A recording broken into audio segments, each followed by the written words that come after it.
So welcome everybody to another episode of the Brewmasters Club cast. Here is what you have to look forward to in tonight's episode. Explain the situation.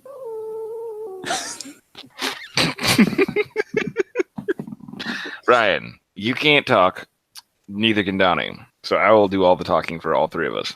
R is in Ross, D is in Dog, F is in Frank. C is in Cat. R is in Ryan Roberts. I'm going to go ahead and just put myself on mute. But Ryan, pretend like I'll cut it back together. Oh my god. This is great. I'll cut it back together. The worst podcast ever. No. That was like a yak back fart you just said right there. No, I know, but I haven't heard a yak back fart in years. Why are you yak-backing farts? I don't yak back them anymore now. All right, God damn it, this is going to be miserable. It is 9:40 already. Listen, I don't want to talk about yak-back farts anymore. We're going to run through this stuff, okay? I yak Can we back just the go? fart back, and now it's back to normal. All right, no, stop. All right, what we're going to do I feel like you do want to talk about yak back farts, but that'll be a different time. No, it's definitely a different time. They seem to have broken the camel's back with just a straw. Oh, Jesus Christ. Yeah, that's a fucking weird way to say it. Donnie almost lost his finger on Mustafar. I almost lost my finger. On Mustafar, and then we shuttled back. I was the chosen one. Yeah, this is a rough one. This is I a rough love run. these podcasts. This is a real rough one. Yeah, but where's Qui-Gon during all this? You're about to be taken. But call out everything you see. Spikes, red face, black face, dual lightsabers. You'll see them again later in Solo. I don't know, bye. That's actually flawless.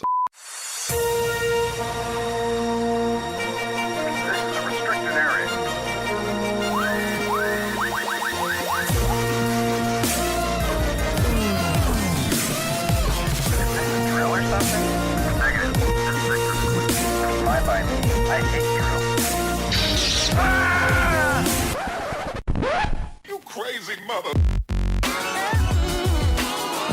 Welcome to the official podcast of the Brewmasters Club, Craft Brews and Geek News. Sit back, pour yourself a pint, and let's get into it.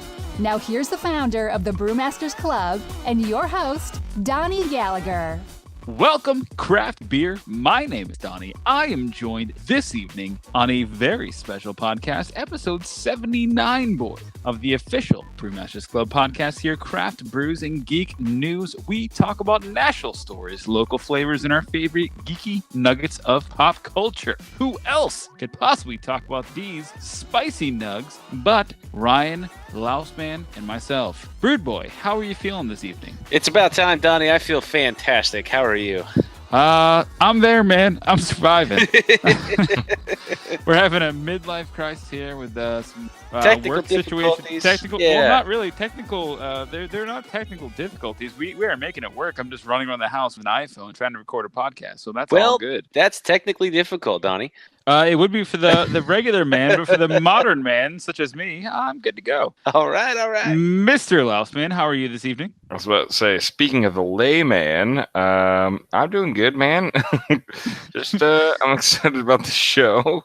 Well, good. I'm excited to be here as well. And regardless of how many technical issues we have, we are committed to at least, providing nothing More but technical issues. Is that where you're going with that? No, we are committed to providing this solid piece of content for your daily drive into work or bi-weekly, if you will, just so you can catch up on geek news, craft brews, and all the good things that you and I both enjoy. Boys, it brings us to our first segment. What are you drinking? What are you going to drink? Mr. Broodboy 813, please kick us off. Please? Okay. I'll no. Actually, this evening, I went a little less crafty, but I went tasty. And this is actually a new favorite of mine, the Yingling Golden Pilsner. Have you guys tried this yet? No, I've not. No, I have not. Seen The it. Golden Pilsner, is it The new? Golden It's Pilsner light, is right? the newest beer from Yingling, Okay. and it's simply fantastic. Highly sessionable beer, and it's just, I can't even, man, it's just fantastic. It's refreshing. It's smooth. It's better than Miller Lite or any other Pilsners that you might have out there. Even better than dare I say, Goose Island's 4-star pills? Is that what it is? 4-star pills or 5-star pills? I can't remember. Either way, it's very good. So go out there and try it, and I think you guys will like it and agree. So Good. Well, so that's the last beer they've made after, because their first beer was 1889, 1896, I think. this So is saying 1829. 29. Okay. Yeah. Since 1829. 1829. Yeah. Okay. 6 generations of brewing, all that fun stuff. It's just a beer you have to experience. It tastes like a craft beer, if that makes sense. It's Really? very good. Mhm. You have to experience. You have to experience, yes. No. Last man, you have to experience. Actually, if I poured this into a glass side by side, you would very much be like, "Wow, what brewery made this?" And then you would be very surprised to know that this is Yingling. Is it pretty golden, or is it Well, Is right it a now it's in a golden can, but yes, it is golden. It's golden color in the can. It's golden color. It's way better than, like I said, Miller Lite, which I go for those every now and then. But this is my next go-to Pilsner, to be honest with you. very good? So Very good, Mr. Lossman. What did you bring this evening? Because I heard you weren't exactly on terms with it. Ugh. Yeah, I'm not a fan. First off, That happens. That happens, man. When you try beers, that happens. Okay. absolutely. Totally agree. So I picked a beer that I had such high ambitions for, and man, I am just not a fan. Apparently, this is not for me. Oh no! It is in fact an IPA, and it's so weird. It's an IPA from one of my favorite breweries. It's from Victory Brewing. Yeah, it that's is their disappointing. Their Forefront IPA. I never had this one before. I'd like to read on the side of the bottle here. Bright aromas of citrus and pine bring together fresh, earthy flavors. Now that part's in bold, and I have a feeling I know why, because it tastes like drinking a lot of tree sap and dirt mixed together in a beer. And it's like a hint of that, I should say, actually, because it just tastes very flat, very, very not interesting. It doesn't grip you at all. It's not very bitter. It's not very anything. It just sort of is this thing that is beer, and it just sort of tastes flat. I got a question for you. Yeah. Is there a bottle date on that bottle? Great question. Donnie kind of cycled me through that one. Bottle date. I'm looking. Where exactly am I to find this? Because I don't see one on the label. The problem is, like, most cans have it like on the bottom, but a label will have it either on the cap, on the side, on the inside of the cap. So it's kind of I have hard the to cap. tell sometimes. What's it called? Victory. Victory. It's Victory Brewing Company, and the cap is useless. No. The name of the name of the beer. Forefront with the number 4 and then the word front. IPA. Let's see when that was brewed. It's a seasonal. Does that help? Yes, because sometimes different places will have that beer, but that doesn't mean that they just released it. Like, it might have just been released earlier this year, which would then negate the hop flavors and the aromas that they were describing on the side of the bottle.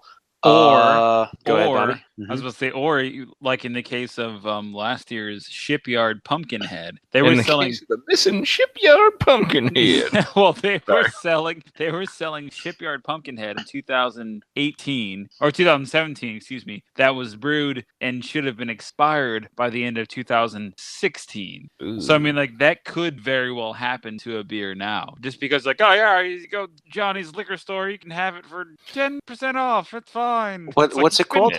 It's the Victory Forefront, number 4, word front. I feel like we can take this discussion offline, Ryan and Lausman. I'm just saying, like, there's a chance that the beer could be out of date. Either way, you didn't enjoy the experience. It's not listed on their website right now as being one of the beers that's out. So it very well could be post dated, which is going to give you that experience. Which is why we've talked about this before on the podcast. It's very important for craft beer places that sell craft beer to make sure that they check their bottle dates regularly and make sure that, you know, everybody's getting the best experience. You, last man, might have had that beer right now and never buy another Victory beer because you're like, no, I had that bad experience. Well, so that's my point. That's my I'm going point. to go back for Victory. And I always do. I know you will, because you've had their other beers, but other people might not. Well, the thing I go back to too is also patrons. So Ryan, we're about to get into in a little bit here, like an interview we have from Brew, but also what that means is, you know, as the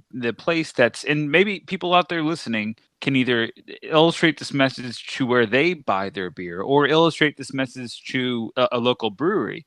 There's also a responsibility to sell a beer and package it and transport it, Ryan, as you've had an experience before where you didn't have a great experience and you went back to the liquor store and you challenged them and said, hey man, I think this beer tastes bad. And they said, oh, well, actually the refrigerated truck that we brought it on here was broken. We just brought it anyways, sat in the back, and then we served it and sold it. Well, that creates a damning experience and negative experience for craft beer. That is an emerging market, and if you want a brewery on every block, which all of us I think do, not that it's going to be so flooded where nobody can make money, but there you get neighborhood friendly beer, breweries, and that's an ideal situation so that we can all have a beer. Oh well, you've had this one in Land O'Lakes, you've had this one in Trinity, you've had this one in Odessa. Yeah, but they could all be different beers. That's what we want. But if you create that bad experience by bad representation, Laos will probably never buy the Victory IPA, and that's just Laos, and he's the guy that understands that.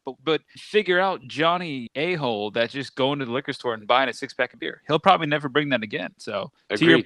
to your point, Ryan, in the past, Laos currently, maybe it's a good beer, maybe it's not, but try it for yourself. But if you have a bad experience once, twice, 3 times, it's enough. And I think that is scary.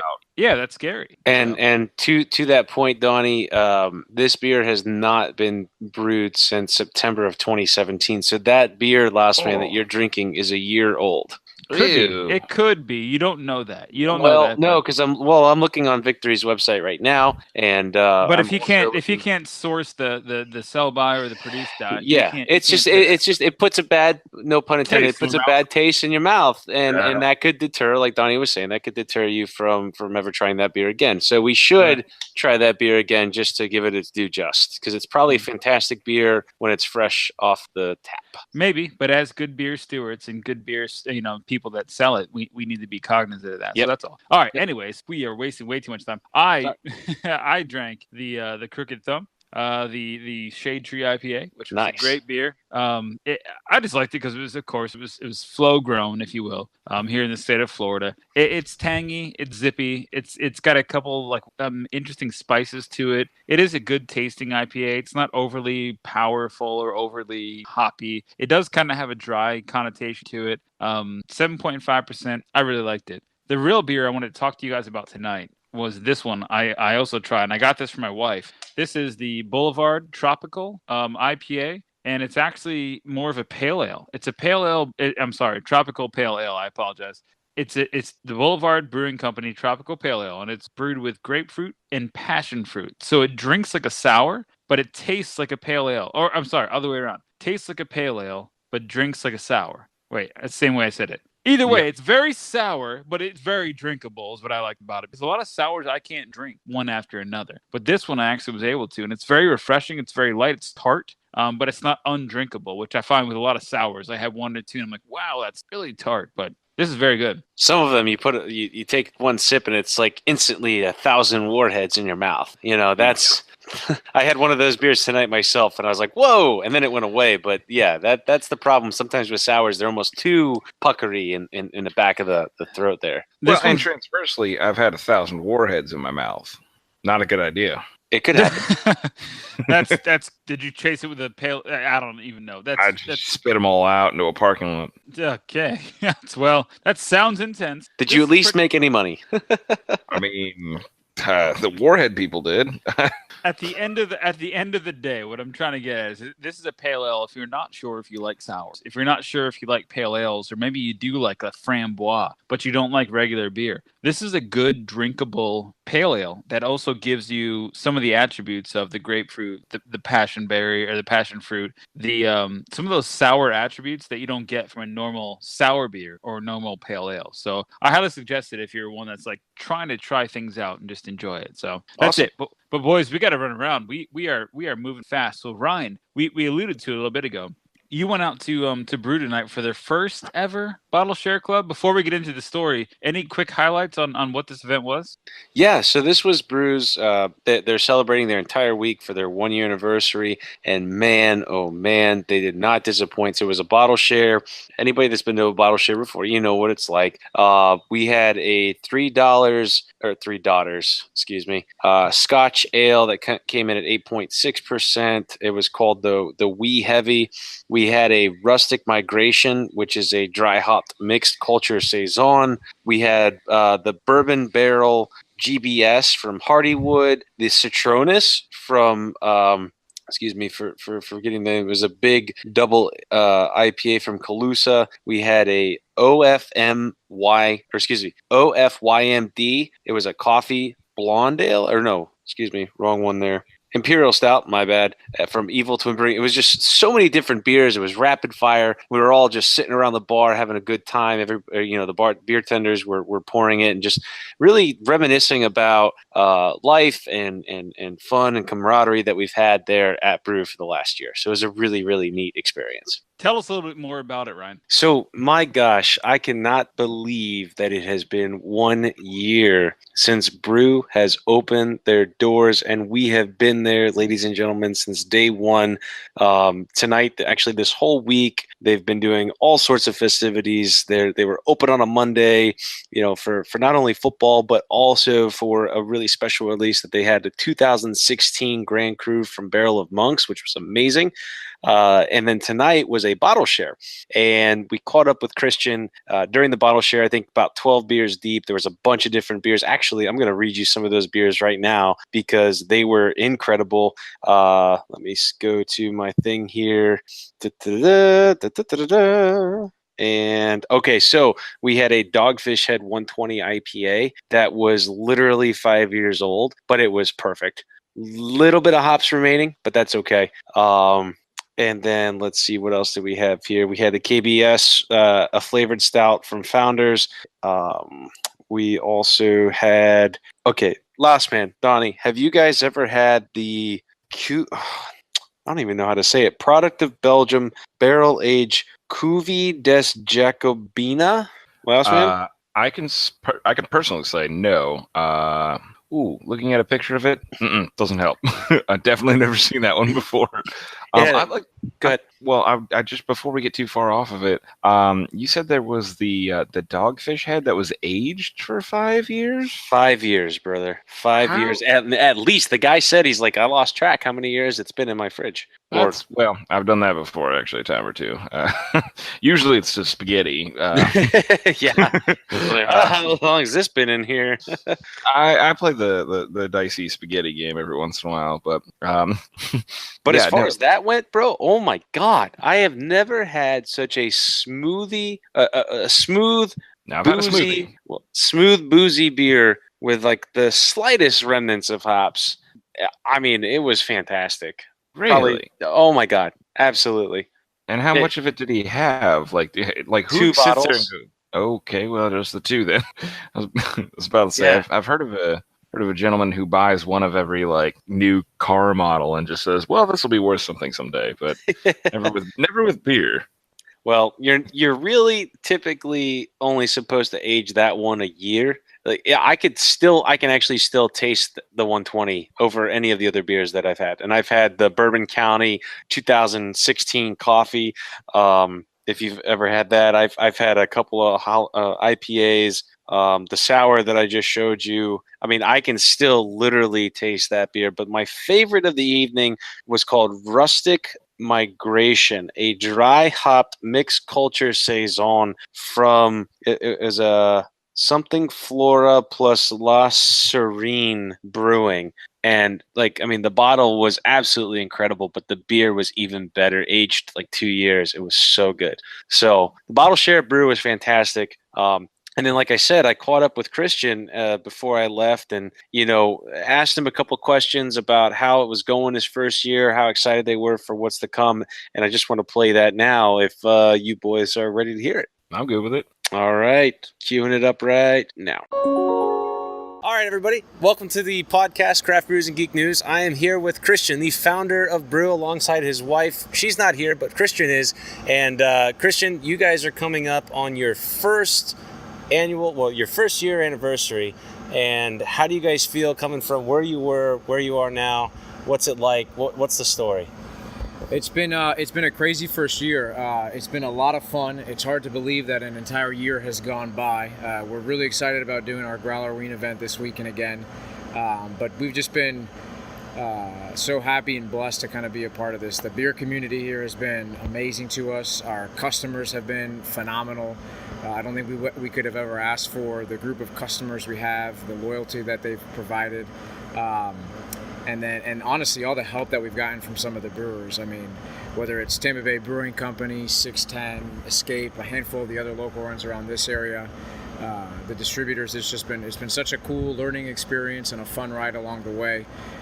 Tiring at the same time, but man, it's been great. We've got no complaints, and we look forward to year 2 and beyond, and hopefully we can just keep growing and keep pouring great beer and meeting new people and going from there. Definitely, and me being a patron here and a bunch of other brew fans that are club members, what are some of the things that you went through learning-wise this year? What are some of the best lessons, the worst lessons that you learned from beginning? And just one or two, just whatever comes to mind, whatever you think of the most, because I'm sure a lot of people out there are wondering. One thing is, good beer goes fast. So as long as we put good beer on, people would drink it. Like the juicy fruit from last week. Like the juicy I think fruit from Beer Works. You tapped it, and one day later it was gone. It was gone in just over a day. Yeah, it's one of definitely one of the favorites we've had on tap, I think, from our customers. I think the record still belongs to Calusa. We've been able to get only one of their kegs, but boy, I think we kicked that one about 3.5 hours on Friday afternoon. But I would say the craziness of the first year, the one thing, having not been in the service industry before myself, is just the unpredictability of when people want to come out. So sometimes slow, sometimes busy. When you think it's going to be busy, it's slow, and when you think it's going to be slow, it's busy. So it's always you can never be too prepared, I guess, is the best way to do it. So there's been plenty of times we've been caught without, for the regulars that come in, where we have handwritten signs as opposed to printed ones, or something's not in the system because we kicked a keg faster than expected. So it's just a constant sort of rat race to kind of keep on top of things, because it's just everything is always changing and staying busy. So yeah, well, I can definitely say that you guys have done a great job at overcoming adversity. Anytime something goes down, you guys are really quick to make it right, and the customers really never feel like anything's wrong. So I think that's a great great attribute for your business. Thank you. What do the people that are fans of brew, even people that haven't been here, what can we expect coming in the next couple weeks? Like, do you have anything that is going to be pulling people in? Obviously, you're celebrating your 1-year anniversary this week. So what's going on, and where can we find you at? So I mean, this week is the big week with our 1-year anniversary coming up. We've got a couple of different events throughout the week this week. But really, as we kind of get close to the end of the year here, our biggest goal is just to continue to get new breweries on tap here and great beer. We want to continue to represent the breweries from across the state, and we have a goal we set for ourselves of number of different breweries to get on tap here at Brew, to continue to bring awareness to everyone, not just necessarily locally here in our neck of the woods, but across the entire Tampa area. Just how many great places there are to go drink. So absolutely, we'll definitely be doing a couple of special things as we get closer to the holidays as well. I know we got a couple of different tastings and events. We just tonight actually we're here celebrating our first official bottle share. This will definitely be something I think we add into the mix on a monthly basis go forward. I think we've opened about 12 bottles already. Yeah, there's been some heavy hitter ones. Bourbon County Coffee, and what was that other one? The Hoptical or something, I forget. But from a Calusa. Calusa, yeah. Oh God, the one with the octopus on it. Yes. I didn't get to try that one because I was late. But next time. Next year you're gonna show up early. But yeah, we'll keep pushing. We'll keep pushing on our end to get as many new breweries here. We'll keep spotlighting some different breweries like we've been doing the last couple of months. And then we'll just have a lot of cool stuff lined up as we get ready for the end of this year and early next. But you can definitely expect New Brew Tuesday to be back in the rotation on a constant basis. So we just did Two Frogs a couple weeks back. So we've already talked to a couple of the other newer, smaller breweries about getting them some of their beer over here for a New Brew Tuesday. Like I said, the bottle share, I think we'll throw that into the mix once a month as well. Okay. And then, we've always got Wing Wednesday. So Wing Wednesday and Trivia Thursday, and not to mention this awesome new patio that That's Paul right. built. So everybody can hang out back. It's actually beautiful outside right now. Oh my This gosh. is great. It's For like Florida? 70-something degrees and nice little no breeze. mosquitoes. So this will be a nice little addition that people can really enjoy over the next couple months once the weather starts cooling off. So Absolutely. Well, really cool. We're proud to be not only just patrons of Brew, being here from day one, but also sharing your journey on the podcast as the time has gone on. And we're happy that you're celebrating your 1 year anniversary, and we look forward to many more. So for all the great fans out there, where can they find you on Facebook, Instagram, social media, whatever you got going on, so they can follow you? I know Instagram, Twitter is just at Brew Growler, and then Facebook is just Facebook / Brew Florida, and then just FL. So, but the easiest way, just Google Brew Florida Growler Bar, and you'll get all your sources. We're constantly updating social media. Jill does all of that, and she does a great job of it. So, we'll always be posting different events, new beers coming up, special releases, all that kind of stuff. So, when you guys have great videos too. Your videos are fantastic. I think that the humor just adds to more draw to come in. So it's awesome. Jill turns it on and she tells me what to do, and I try and oblige. So awesome. Well, thank you, Christian, for your time as always. No, always a pleasure to talk with you. If you ever want to find Brew Boy 813 besides social media, you can find him at Brew Growler Fill Station over here in Odessa, Florida. You guys have an awesome day, and we look forward to seeing you all soon. So cheers. Cheers. There it is. Ryan, that was very cool, man. Very cool. What a good interview. And Mr. Bruegel is such a cool dude, man. Oh, he very much is. And just for all the good fans out there that listen to that, it is BRU, not BREW. So if you're searching it, BREW, you are not going to find it. It is BRU, as in brew. And if you want to find out why, you should stop by and meet Absolutely. the Bruegels themselves. They should do a skit with Meet the Brugels, but they are some of the most down-to-earth people. They are very welcoming, and for anybody that's listened to the podcast for a while, you know that we are big supporters of their efforts in the craft beer community, especially when it comes to and pertains to Florida. They only feature Florida craft beers, but tonight we were trying an extravaganza of beers from all across the country, and so every now and then you might get lucky with a bottle share. Yeah, very good. All right, and that actually brings to our next story. The craft beer brand Brewdog is trying to mature after a tough year of marketing disasters. Boys, did you even hear about this? Because some of these things I did not, which is weird to me. Yeah, some of those are truly horrifying. Like, why would they even do that? I don't want to get into details. Yeah, but Laos, you specifically, we walked up to the guy. There's two guys in the picture, and the guy on the right-hand side, I think his name was Scott or something. I'm not sure what it is, but we literally met the man that was like the face of half of these campaigns. And at the Great American Beer Fest. Yeah. What did he do? We'll run into it. So basically, the Scottish brewer founded in 2007 is well known as its Punk IPA. So this is Brewdog. This is the Brewdog made the first craft beer hotel. We covered it on 2 separate episodes. Yeah. Recently, before Great American Beer Fest, and then about 6 months prior to that, one of the stunts they did to announce to align with their Punk IPA mentality is they dropped literally taxidermied fat cats out of helicopters into the city and sold beer bottles wrapped in actual roadkill. Like, these are stunts they did to be so cool and so punky. You can Google it, man. Google just I don't simple want to Brewdog. Google that. You should Google it.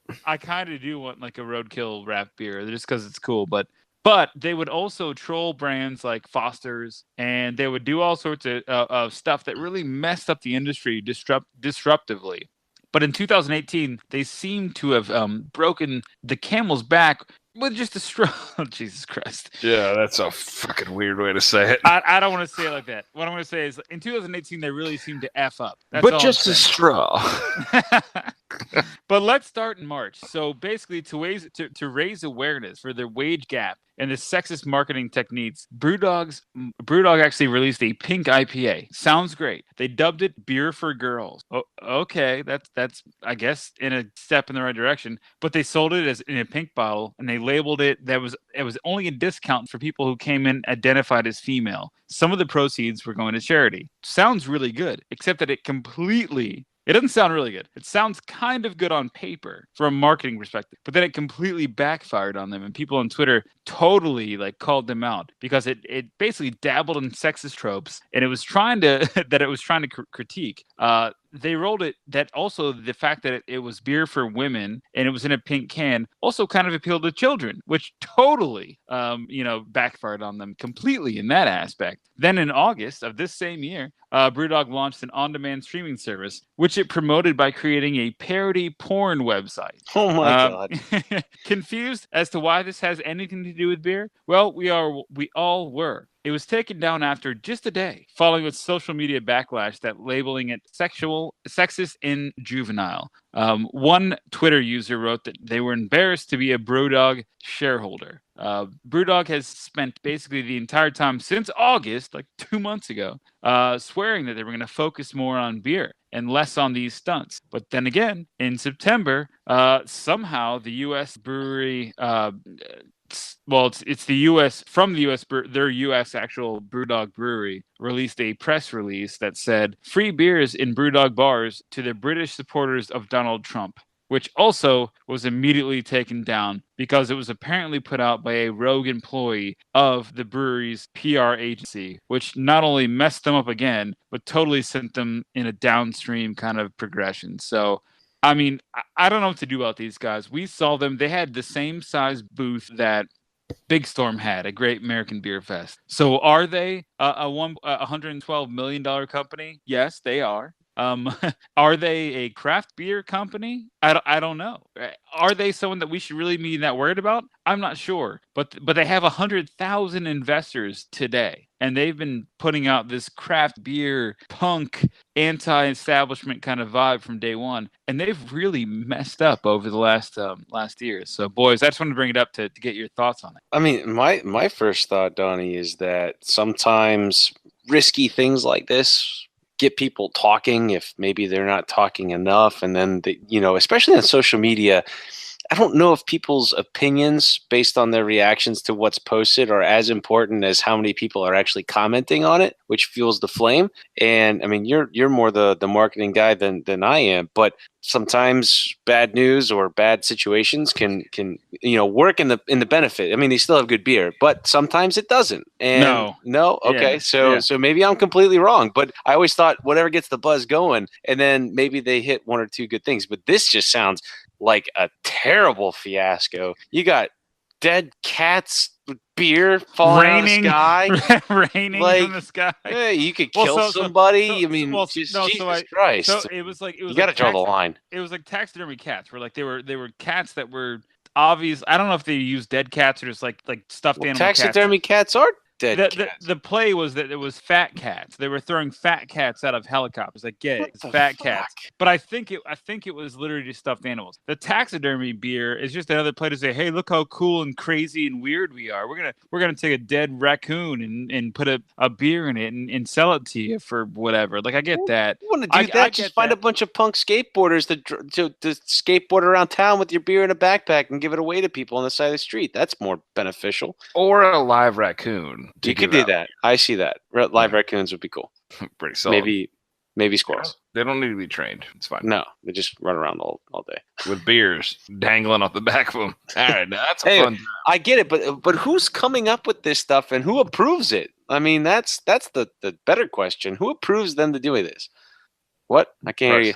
Yeah, we can't hear you. I said larger raccoons or squirrels. I said, I'm telling you guys right now, if you remember, we have reported on this before, and it is a raccoon. There is an article I'm reading right now about the tricky recycled squirrels that we see, posted by Scottish brewers Brewdog, that are well known for pushing boundaries. They have brewed a 32% nuclear penguin in an actual taxidermied animal Oh, died. So like it happens. It's been happening, and it's happened before.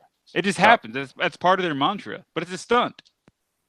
Sounds about right. it's a stunt that's not very well received. But again, I play back to sometimes you just get a buzz going just to get people's minds open to your name. I mean, I don't know if it's going to drive your beer sales up, but it makes people talk about you. I mean, Ryan, to Right? your point, Am I wrong? I don't know. To your point, Ryan, I've often got a buzz going. So, yeah. Truth. I've had one for about 3 hours now. So Javis. There was a lot of beers to try. The point is that there's a point in the story where you're doing a press stunt or whatever, and then there's a point where you're just being an asshole. And these guys are clearly crossing that line of where they think they're untouchable, or they're just being an asshole. It's one of the two things. And the lady stuff, I understand. That's kind of pushing it, right? If you're trying to fight sexism and you go, "This is beer for girls," that's kind of sexist, right? You don't have anything to say about that. Yeah, it excludes men. Well, but it was in a pink can. They could have just done like a breast cancer awareness thing. Yeah, but it's not like that. But that's not what they did. They said it's beer for girls. That's very sexist. So somebody's just not thinking through it. Whoever's behind the trigger just is not thinking. They're just like pull, put it out there. Do it. We'll take the backlash as it comes. I totally agree. I think you're right on point.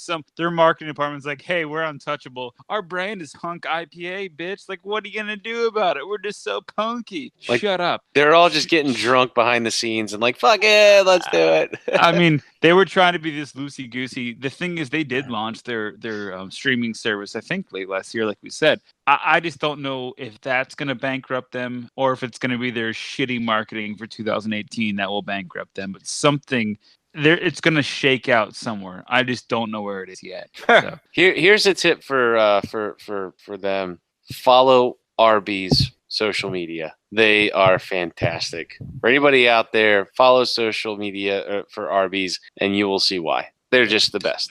Here's my tip for the whole situation.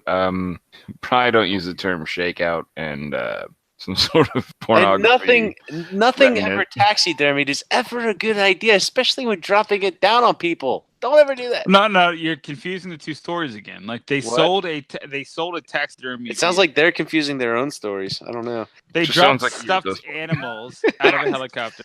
And then they sold a taxidermy beer, which was super expensive, but it was 32%. I'd buy that beer. I kind of want to buy that beer. Yeah, I kind of want to drink that. But that was before Brewdog was such a national, a worldwide phenomenon. Now it's a bigger problem. So I don't know. Anyways, boys, just a few stories in our favorite Geek News segment. Drink it on in, send it on back. Do you guys have time for this? Yeah, we're here. Yeah. I have no idea what's going to happen to this story. I believe my wife's going to burst through there at any moment with a cat. It's going to turn my entire house into turmoil, but we'll see what happens. Good call. Did you guys hear about Darth Vader's house? Who? Darth Vader.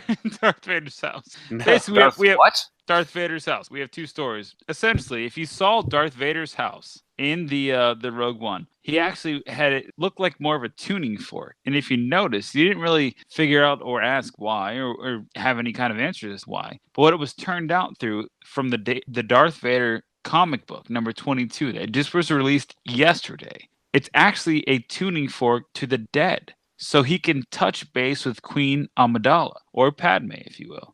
Lossman, I posed this question here because this comic book released the fact that his whole Mustafar kind of where he died, where he got chopped almost in half, basically limbless except for, I guess, one hand. Do you think that he built this thing here to harness the hatred, the Sith, all the power that was on this planet of Mustafar, just to try to rekindle his love or his communication with Padme? First of all, sweet burn on rekindle. Second of all, sweet burn on rekindle. Third of all, I mean that's actually that's fantastic. I read about this and kind of saw it, and I was like, oh. It's one of those things where like you read it and you're like, oh yeah, you would as a comic book just say that. But then you think about it and you're like, well, when I watched Rogue One, I was like, why the hell would he go back here to this place? Like if I was like, this horse bit my finger off in Mount Dora, I'm not building my house in Mount Dora, right? That's a oddly specific Mount Dora burn, but yeah, I mean, totally. Just screw those houses up. I just real estate ain't worth it. Those horses out there are real mean. They're real bad. Those Mustafarian horses are very angry. Ryan, you might not know what this is about, but actually, Not a Donnie, damn clue. Donnie, to quote you exactly, I feel like you're mixing stories up here. On purpose, of course.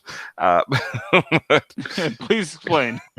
Well, Mount Dora has horses, and Mustafar is a lava-based planet, which does not house horses. So, horse housing, fun fact, not known on Mustafar. But yeah, so Donnie almost lost his finger on Mustafar. I almost lost my finger. On Mustafar, and then we shuttled back. I was the chosen one. we shuttled back to Mount Dora, and he got incinerated, like half his body. It's perfectly fine. No, Ryan, all right, fine. We're off the rails now. In full transparency, Ryan, what happened is that we went to Mount Dora after Jenny and I got engaged for my grandfather's birthday. Whose birthday? Yeah, Somebody's birthday. It was, yeah. Yeah. It was good. Anyways, Ryan, me and Laos went up to meet a horse, and we met the horse, and he was a nice boy. And then all of a sudden, the guy was like, "Listen, don't put your hands by his face." And I was like, "Well, I just want to pet his nose." I was also a little bit drunk, and then he put my entire this whole finger. I'm not flicking you off. This whole finger in his mouth. And it was like this, chomp, chomp, chomp. And I was like, uh-oh, I'm really gonna lose my finger right now. And then all of a sudden I was like, instead of punching the horse, I was like, nice horsey, we're friends. We are friends. And he let go. And then my whole finger was black and blue after I got engaged the night before. For like 3 weeks. So that's the story. But back Pretty on awesome. Mustafar. Mustafar is the planet that Darth Vader was also maimed and lives on after the episode of episode 3, where Obi-Wan Kenobi basically kills him. Ryan, just so you know. Gotcha. Clip copping. So why would he live there? Who knows, except for the fact that the architect built it as a tuning fork to tap into his dead wife's persona, even after the grave, which in reality was why Palpatine converted him to the dark side, so that he can continue or control the dead and bring them back to life, right? Yep. Accurate. It's a very interesting story. I appreciate the long pause because there's so many puppy paws just I see what clip-clopping you. all the Anyways, all right, last story. Jesus Christ. Yeah, this is a rough one. This is I a rough love run. these podcasts. This is a real rough one. I think Eddie, but All right, so that was great. The last story we have here is basically that Mark Hamill is confirmed on the cast list for episode 9. So we know for a fact As that a he will be hologram. here. What do you guys think about Mark Hamill signing up for? We called it signing up for episode 9, of course. yeah, he's gonna be a hologram. But well, do you think it's gonna be a cameo? Because they don't often introduce a cameo role in the Lucasfilm confirmed cast list of 8. You know, it's usually like afterwards I heard that Daniel Craig was a stormtrooper. That's a cameo. I don't think he's going to be a cameo. I think he's going to have a pretty standard role. What do you guys think? As long as it's not a flashback scene. But where- what if it's a series of flashbacks then leading to a Force ghost, which he's obviously going to be fully fleshed out, just like Yoda was in episode 8. I mean, what do you think about that? But he, I don't know. He very well may be a several series sort of build-up type persona that eventually becomes a Force ghost. But I just don't think it's a good idea. I'm not a fan of any of it. Well, maybe he is with Rey, but also torments Kylo Ren. Why is that necessary? The guy smashed his friggin' face mask all over an elevator wall. Just to torment Kylo Ren? I mean, that was the point of the thing I said. What are you talking about? I just put it in different words. No, I know. That's what I did. I transposed what you said. But it just... come on. I don't know, man. I don't know. I thought they already filmed this thing. Well, they filmed some of it, but I don't think it's going to be necessarily like haunt. I think there's going to be like a degree of him kind of being around, and then you're going to see him in I just wonder, are they going to bring the other Force ghosts like into the 4K dimension? Keep Like, it They going. have to. Because like they're all blue and like shitty holograms. Are they going to come in and like Yoda was like, there's lightning. Yeah, but where's Qui-Gon during all this? Qui-Gon hasn't been refed in like 2-3 movies. Just got to be like, dude, listen, I did not say you could do that. Like, listen, we are not friends. We are not yeah. friends. He's like, look, you're about to be taken. By a long ponytail. He should come in just for that. That would Just be and he's like, you're going to need to wear a scrunchie, and you're going to be removed from the Jedi Council. But call out everything you see. Spikes, red face, black face, dual lightsabers. You'll see him again later in Solo. I don't know, bye. That's actually flawless. I'm not gonna lie. I think we just solved the case. We just cracked it wide open. Yeah. And on that note, where can the good kids find you? Mr. Lousman, give us a shout out. I can be found at Mr. Lousman. End of story. On what? I mean, I don't All know. over? If you just write it on bathroom walls, maybe I'll show up. Oh, But no. probably not. I wouldn't do that. I wouldn't do No, that. don't say that. You're not I'm going to just want saying. those phone calls. Ooh, yeah. Can we edit that out? No, it's staying in now. No, it's not staying in now. No, Shoulders. it's not. Get out of here. Go ahead, say it again. So, Mr. Lousman, where can we find you? At Mr. Lousman. On. Wherever you want, man. Oh, the last time you said bathroom walls, and this time you said wherever you want, man. Now We're just Emmy's making freaking out. Donnie's editing more time. It's okay. I'm sorry. Now he has to learn how on to Twitter. edit out Twitter. dog Fine. claw prints as he's Fine. All right, Lost Man, one more time. Give us a break. Go ahead. What up? Where can At- the good kids find you? I can be found at Mr. Lousman on Twitter. That's the only place forever to find me. And Brood Boy, where can the good kids find Yes, you guys can find me at Broodboy813 on Instagram and Twitter. You can also look us up on Facebook at the Craft Brews and Geek News Facebook page. And as I alluded to earlier in the interview with Christian at Brew, you might actually find me at Brew, especially this Saturday in the afternoon to celebrate their 1-year anniversary. Come on out, fill out a growler, and have a pint. Cheers. That's fantastic, buddy. And of course, you can find me at Brewmasters Club on Twitter, Instagram, YouTube would be craftbrewsandgeeknews.com, or excuse me, Craft Brews and Geek News on YouTube. And you can find us at the Craft Brews and Geek News Facebook group. Please do find us. We have a lot of good conversation. Everybody's a great sport there. We really appreciate the vibes, and we are up to roughly 80 members now, so we're having a good time. And we're going to have a special event thing. We may be at Brew, we may be somewhere else. I'm not sure, but we do appreciate everyone that chimes in. So as we say at the end of every episode, Mr. Lousman. Yeah. Remember, don't drink them all. Just the ones you care about. That's pretty good. That's actually pretty good. I like it. You've been listening to the official podcast of the Brewmasters Club, Craft Brews and Geek News. Grab a beer with the guys and be sure to subscribe to catch additional content. Add this podcast to your favorite RSS feed or iTunes. Chat with the guys on Twitter at Brewmasters Club and Facebook and online at www.brewmasters.club. Cheers!